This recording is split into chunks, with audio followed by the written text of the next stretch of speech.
Napoleon Bonaparte conquered Europe. He crushed armies from Austria to Russia. He crowned himself emperor and made kings kneel. Every military academy in the world still studies his campaigns. And he lost to a man who was born a slave on a sugar plantation in the Caribbean. Let that sit for a second. The greatest military mind of his generation sent 40,000 of his best soldiers across the Atlantic to crush a rebellion of formerly enslaved Africans. Those soldiers never came home. They died by the thousands, beaten by a 60-year-old black man who had taught himself to read in secret and learned military strategy from books he wasn't supposed to have. His name was Toussaint Louverture, and the fact that you probably never learned about him in school tells you everything you need to know about whose history gets told and whose gets buried. Here's the setup you need to understand. In the late 1700s, the French colony of Saint-Domingue, what we now call Haiti, was the richest colony on the planet. Not one of the richest, the richest, period. That tiny island produced more wealth for France than all 13 American colonies produced for Britain combined. Sugar, coffee, indigo, cotton. The Europeans couldn't get enough, and the entire economy ran on one thing: enslaved African labor. By 1789, there were about 500,000 enslaved people on that island.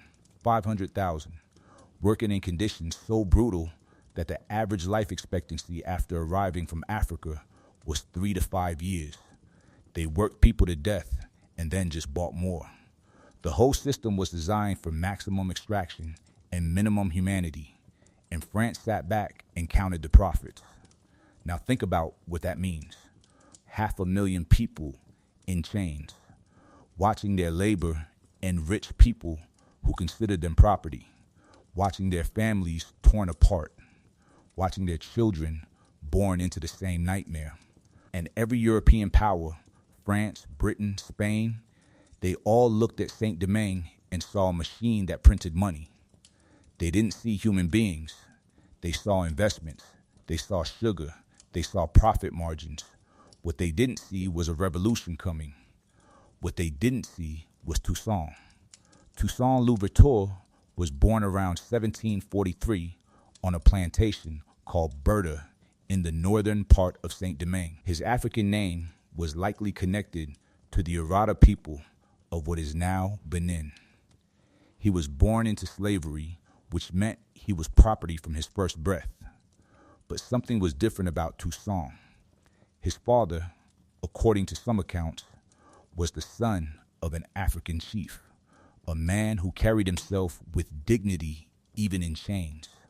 And Toussaint's godfather, a fellow enslaved man named Pierre Baptiste, taught him to read and write in secret, in defiance of every law that said enslaved people should remain ignorant. That education changed everything. While other enslaved people were kept illiterate on purpose, Toussaint read. He read Julius Caesar's military campaigns. He read about the Roman generals who conquered half the world. He read philosophy. He read whatever he could get his hands on. And nobody around him knew what was growing inside that quiet man who worked as a coachman and healer on the Berta plantation. For nearly 50 years, Toussaint lived in bondage. He watched, he learned, he waited. He saw the cruelty of the system from the inside. He saw how it worked, how the planters thought, how they feared, how they maintained control through violence and division. He learned the land, every mountain, every river, every swamp. He learned the people, their languages, their beliefs, their potential. And when the moment came, he was ready. The moment came in August 1791. On the night of August 14, in a clearing in the forest called Bois Caïman, enslaved people gathered in secret. A man named Duddy Boukman, a Vodou priest and leader among the enslaved, led a ceremony. A priestess named Saile Fatiman conducted the ritual. They sacrificed a pig, drank its blood mixed with gunpowder, and swore an oath. They swore to rise up. They swore to fight. They swore to be free or die. And then they did something that nobody in Europe thought was possible. They coordinated an uprising across the entire northern plain. On the night of August 22nd, 1791, it began. Enslaved people on plantation after plantation rose at the same time. They set fire to the cane fields. They killed their enslavers.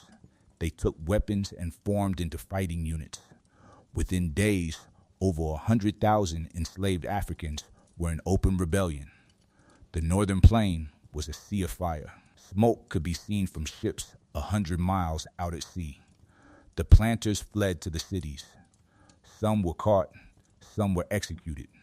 Many who had spent their lives treating human beings as cattle suddenly found themselves begging for mercy they had never shown. This wasn't a riot. This was a revolution. The largest and most successful slave uprising in human history had begun. Now here's something the history books don't emphasize. Toussaint didn't join immediately. He was already around 48 years old when the uprising started. He had a relatively better position than most enslaved people. He could have tried to ride it out, protected his own situation, but that's not what he did. First, he made sure his former master's family escaped safely. He got them to a ship. And then, once he had settled that debt of conscience, he joined the revolution. But he didn't join as a follower. He joined as a leader. And within months, people could see that this man was different. Toussaint understood something the other rebel leaders didn't fully grasp at first. This wasn't just a fight against individual planters. This was a war against empires. France, Spain, and Britain all had interests in the Caribbean. All of them owned slaves. All of them were terrified of what a successful black revolution would mean for their own colonies. They would send armies. They would send navies. They would try to crush the rebellion before the idea of black freedom could spread. Toussaint knew that to win, the formerly enslaved would have to defeat not just the local planters, but the full military power of European nations. And he prepared for exactly that. He started training his soldiers, not just to fight, but to fight smart. He studied the land and used it as a weapon. The mountains of Saint-Domingue were perfect for guerrilla warfare.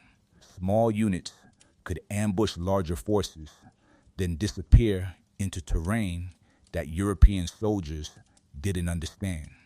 The swamps and forests bred disease, particularly yellow fever, that killed Europeans by the thousands, while the African-descended fighters had some natural resistance.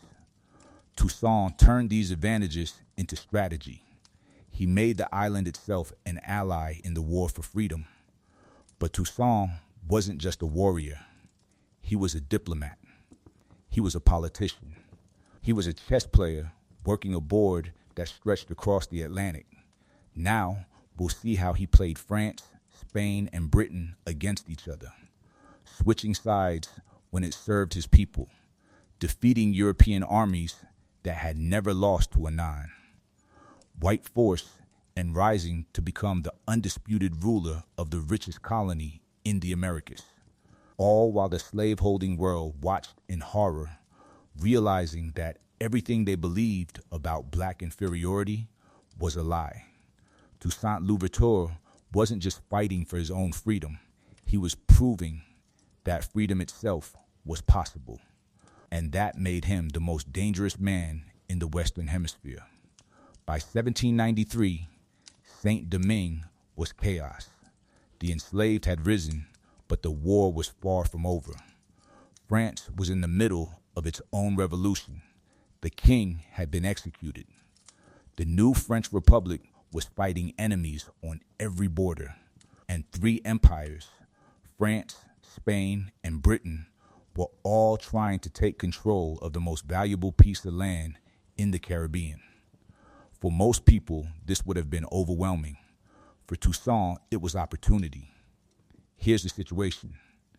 Spain controlled the eastern part of the island, what we now call the Dominican Republic. They saw the rebellion as a chance to weaken France, so Spain offered support to the black rebels. They offered weapons, supplies, and most importantly, they offered freedom to any enslaved person who would fight under the Spanish flag. Toussaint looked at the offer and saw exactly what it was, a tool he could use.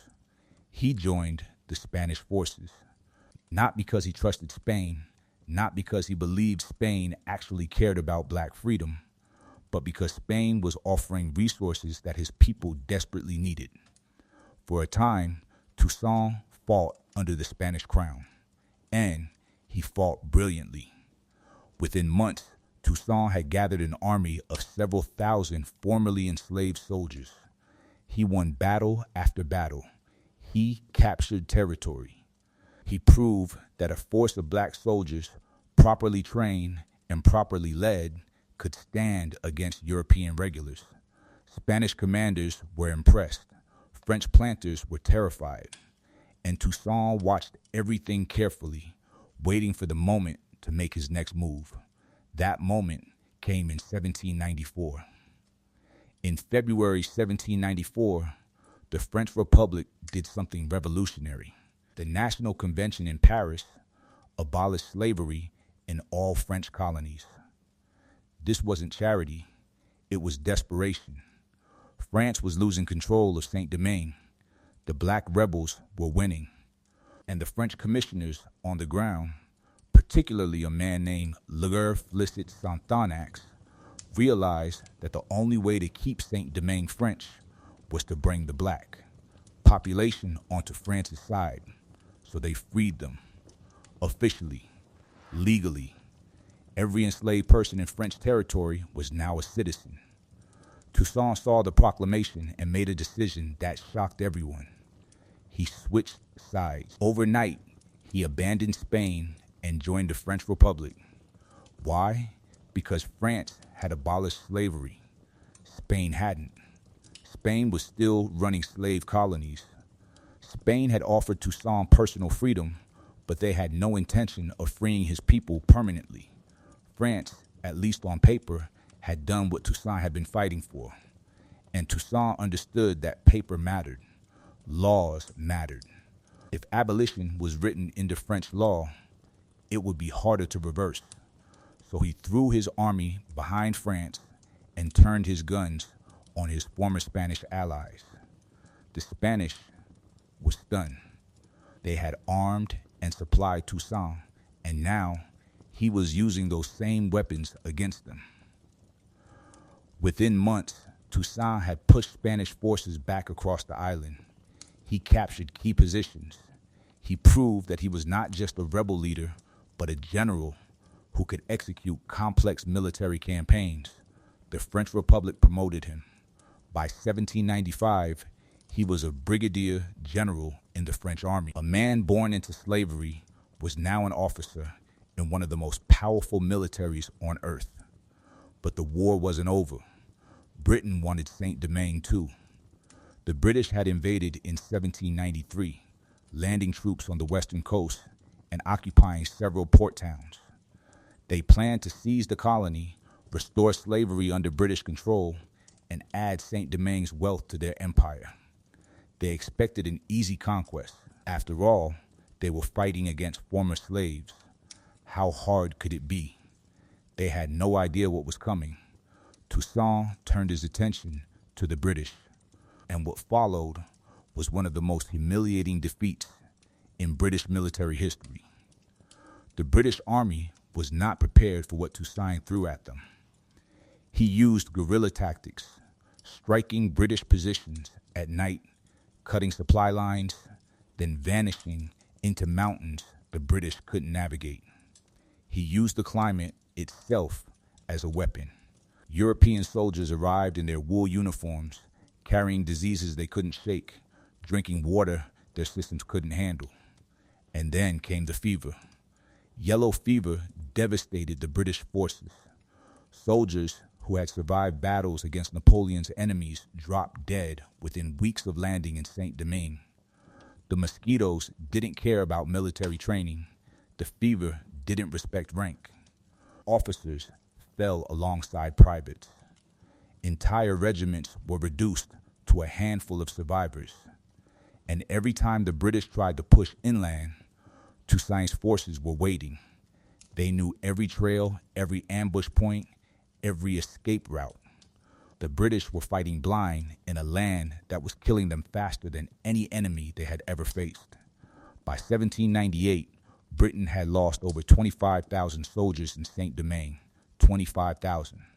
Not to a European army, not to another colonial power, but to black soldiers led by a man who had spent most of his life as someone else's property. The British didn't just lose battles, they lost an entire military campaign. They gave up. They negotiated a withdrawal directly with Toussaint, treating him as the legitimate authority on the island. Think about what that means. The British Empire, the most powerful naval force on earth, sat across a table from a former slave and negotiated terms of retreat. They signed agreements. They acknowledged his authority, and then they left. That withdrawal was a turning point in world history. It proved that European military supremacy was not absolute. It proved that an army of formerly enslaved Africans could defeat a major European power in sustained warfare. It proved that Toussaint Louverture was not just a rebel leader, but a head of state in all but name. And every slave-holding power on earth watched in horror. Because if it could happen in Saint-Domingue, it could happen anywhere. But Toussaint wasn't satisfied with just beating the British. He had bigger plans. The Spanish had been pushed back. The British had been expelled. France was still officially in charge, but France was across an ocean and fighting its own wars in Europe. Toussaint began consolidating power. He moved against rivals within the Black Revolutionary movement. He outmaneuvered mulatto factions who had their own claims to leadership. He built alliances, made deals, eliminated threats. By 1800, Toussaint Louverture was the undisputed ruler of Saint-Domingue. And then he did something that nobody expected. He invaded the Spanish side of the island. Santo Domingo, the eastern half, was still technically under Spanish control, although Spain had ceded it to France in a treaty that nobody had enforced. Toussaint decided to enforce it himself. In January 1801, he led his army across the border and conquered the entire island in a matter of weeks. For the first time since the arrival of Europeans, the whole island of Hispaniola was under a single ruler, and that ruler was a black man who had been born in chains. Now, Toussaint had to govern. And this is where his genius showed in a different way. He understood that Saint-Domingue's economy had been destroyed by years of war. The plantations were burned. The infrastructure was wrecked. The skilled white population had fled or been killed. Many people expected him to simply redistribute the land and let former slaves do whatever they wanted. But Toussaint knew that would lead to economic collapse. And economic collapse would give France an excuse to intervene, to restore order, to restore slavery. So Toussaint made difficult decisions. He required former slaves to return to the plantations, not as slaves, but as paid workers under contract. They would receive wages. They would have rights. They couldn't be beaten or abused, but they had to work. The sugar and coffee had to flow.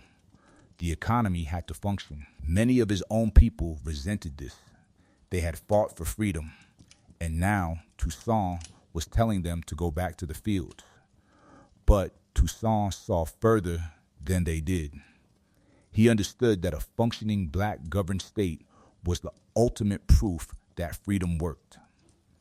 If Saint-Domingue collapsed into poverty and chaos, Europeans would say that black people couldn't govern themselves. Toussaint was determined to prove them wrong. He rebuilt roads. He He restored irrigation systems. He encouraged foreign trade. He invited skilled whites who had fled to return, promising them safety and property rights if they would contribute to the economy. He created a government that mixed military discipline with economic pragmatism, and it worked. By 1801, Saint-Domingue was recovering. Exports were increasing. Order was restored. Toussaint had done something that European philosophers said was impossible. He had created a functioning society of free black people, governed by black people, prospering on their own terms. In July 1801, Toussaint went even further. He promulgated a new constitution for Saint-Domingue. The Constitution abolished slavery forever. It declared racial equality. It made Catholicism the official religion, but guaranteed religious tolerance. And it named Toussaint Louverture as Governor General for life, with the power to name his successor. The Constitution technically acknowledged French sovereignty, but in practice, Saint-Domingue was independent. Toussaint was running his own country. Now think about what this meant to the rest of the world. The United States had just fought a revolution based on the principle that all men are created equal, but they kept slavery and counted black people as 3/5 of a person. France had proclaimed liberty, equality, and fraternity, but their Caribbean colonies were built on enslaved labor. Spain, Britain, Portugal, the Netherlands, all of them ran slave empires. And here was Toussaint Louverture, a black man, a former slave, running a prosperous, orderly society where slavery was abolished and racial equality was the law. His very existence was an accusation. His success was an indictment of everything the slave powers believed. And that's why Napoleon couldn't let him survive. Napoleon had risen to power in France during the chaos of the revolution. He was a military genius, a dictator in all but name, a man who dreamed of building a French empire that would rival Rome. And Saint-Domingue was supposed to be the jewel of that empire. Napoleon had plans for the Americas. He envisioned a French domain stretching from the Caribbean through Louisiana and into the heart of North America. But those plans required control of Saint-Domingue. And control of Saint-Domingue meant dealing with Toussaint.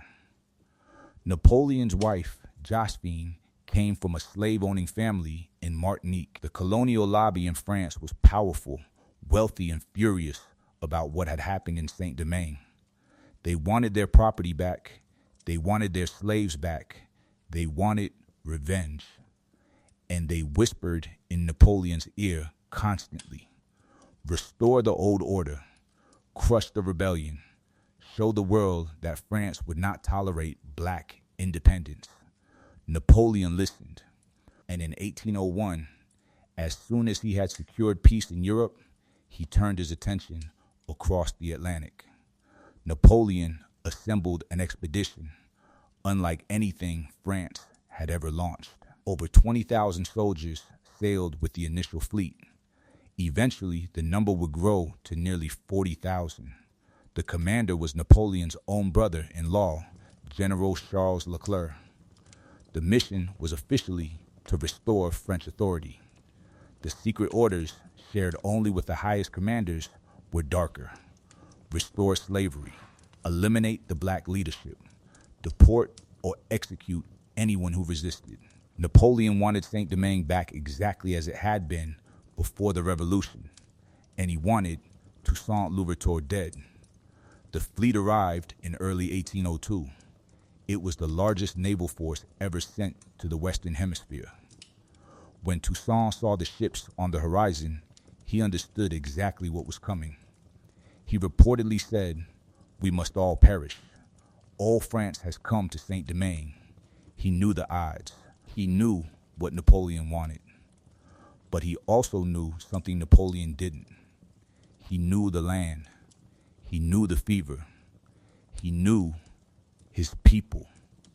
And he knew that freedom, once tasted, is not easily taken back. Let me tell you something about Napoleon Bonaparte, because you need to understand who Toussaint was up against. This wasn't some minor European prince playing soldier. Napoleon was a force of nature. He had conquered Italy before he was 30. He had invaded Egypt and walked through the pyramids like he owned them. He had seized control of France through a coup and was in the process of remaking Europe in his image. Every crowned head on the continent feared him. The armies that opposed him were scattered like leaves. And this man, this conqueror, this military genius whose name would echo through centuries, couldn't stand the idea of a black man defying him. It ate at Napoleon. The reports from Saint-Domingue were humiliating. A colony of enslaved Africans had defeated Spain. They had defeated Britain. They had written their own constitution. They were trading with American merchants and British ships as if they were a real country. And the man in charge, this Toussaint Louverture, had the audacity to govern like he was Napoleon's equal. Napoleon took it personally. He reportedly raged about gilded Africans who needed to be put in their place. He called Saint-Domingue a nation of rebellious slaves. He saw Toussaint not just as a political problem, but as an insult to the natural order, to white supremacy, to the very idea of European civilization. Napoleon decided that Toussaint had to be destroyed. The expedition sailed in December 1801. Think about the scale of it. 86 ships, over 20,000 soldiers, artillery, cavalry, supplies for a major campaign. Leclerc, Napoleon's brother-in-law, was given command, and he was told in no uncertain terms that failure was not an option. His written instructions were diplomatic. Reassure the black generals. Offer them positions in the new order. Disarm the population gradually. But his secret orders, delivered orally and in private communications, were blunt. Once control was established, slavery would be restored. The black officers would be arrested or killed. Anyone who resisted would be treated without mercy. Napoleon wasn't sending an army to negotiate. He was sending an army to annihilate. The fleet arrived at Cap Franis, the main city of Saint-Domingue's northern coast, in early February 1802. Leclerc expected a quick capitulation. He assumed that the sight of such an overwhelming force would break the will of the black revolutionaries. He assumed wrong. When Leclerc demanded that the city surrender, the black commander in charge, Henri Christophe, sent back a message that still echoes through history. He said that if the French landed without permission, he would burn the city to the ground and fight them from the ashes. And then he did exactly that.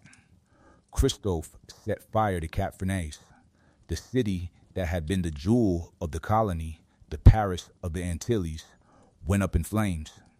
Christophe led his troops into the mountains, leaving nothing but ruins for the French to occupy. It was a statement. We will not be reconquered. We will destroy everything before we let you take it back. And across the island, other black commanders were making the same choice. Jean-Jacques Dessalines burned the town of Saint-Marc before retreating. Toussaint ordered scorched earth tactics everywhere. If the French wanted Saint-Domingue, they would inherit rubble. But Leclerc had numbers on his side, and those numbers began to tell. The French pushed inland. They won conventional battles against black troops who tried to stand and fight in the open. They captured key positions, and they made offers. Leclerc was clever enough to know that he couldn't win by force alone. He offered amnesty to black officers who switched sides. He promised that slavery would not be restored. He lied through his teeth, but his lies were persuasive.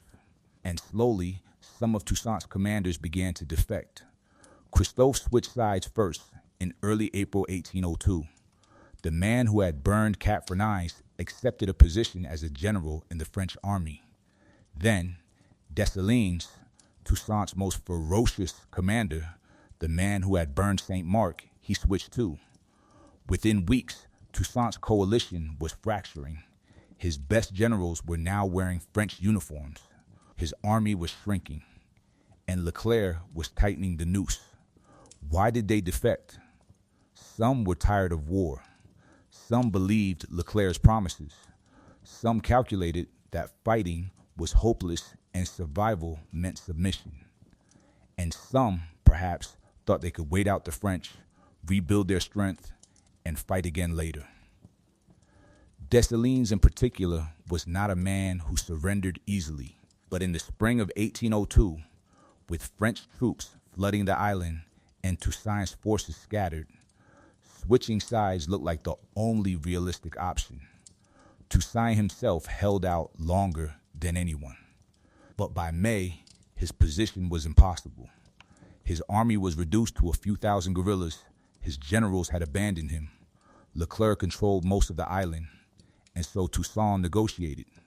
He agreed to lay down his arms in exchange for amnesty and the right to retire to one of his plantations. He was allowed to keep his personal guard. He was promised that his officers would be integrated into the French army. It looked like surrender with honor. It was a trap. For about a month, Toussaint lived quietly on his plantation at Ennery. He received visitors. He talked about farming. He tried to fade into retirement. But Leclerc wasn't satisfied. He knew that Toussaint alive was dangerous. Toussaint was a symbol. As long as he breathed, the revolution had a face. So Leclerc fabricated a conspiracy. He claimed to have evidence that Toussaint was planning another uprising. And on June 7th, 1802, French soldiers arrived at Ennery with a letter inviting Toussaint to a meeting. Toussaint knew it was a trap. He had to know. But he went anyway. Maybe he believed he could talk his way out of it. Maybe he was tired of running. Maybe he calculated that resistance was futile. When he arrived at the meeting, French soldiers seized him. They put him in chains. They loaded him onto a ship along with his family, and they sent him across the Atlantic to France, to a prison cell in the Jura Mountains, as far from the Caribbean as Napoleon could put him. The prison was called Fort de Joux. It sat on a cold, windswept peak in eastern France, near the Swiss border. Toussaint, a man who had spent his life in the tropical heat, was locked in a freezing stone cell. He was given inadequate food, inadequate clothing, inadequate heat. Napoleon wanted him to suffer. Napoleon wanted him to die slowly, forgotten, broken. An example of what happened to black men who dared to challenge European supremacy. Toussaint spent less than a year in Fort de Joux. The cold ate at him. The isolation wore at his mind. He wrote letters to Napoleon pleading for justice, reminding the emperor of his service to France, asking for a trial, asking for fairness. Napoleon never responded. Toussaint Louverture died in his cell on April 7th, 1803, probably from pneumonia and malnutrition. He was somewhere between 59 and 62 years old. He had been free for barely a decade, and he died in chains, in the dark, alone.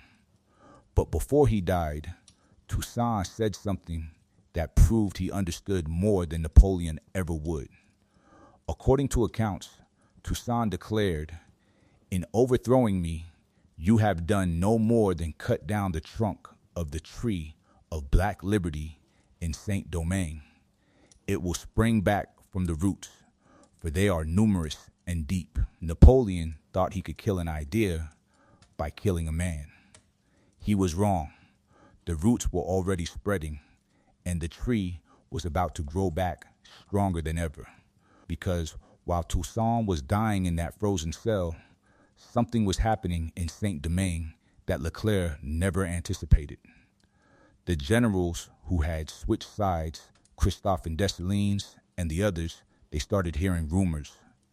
Word came from other French colonies. Slavery had been restored in Guadeloupe. Black soldiers who had fought for France were being disarmed and re-enslaved. The promises Leclerc had made were lies. Napoleon had never intended to honor them. The goal had always been to restore the old order, to put black people back in chains, to pretend the revolution had never happened. And that changed everything. Dessalines hadn't surrendered because he accepted slavery.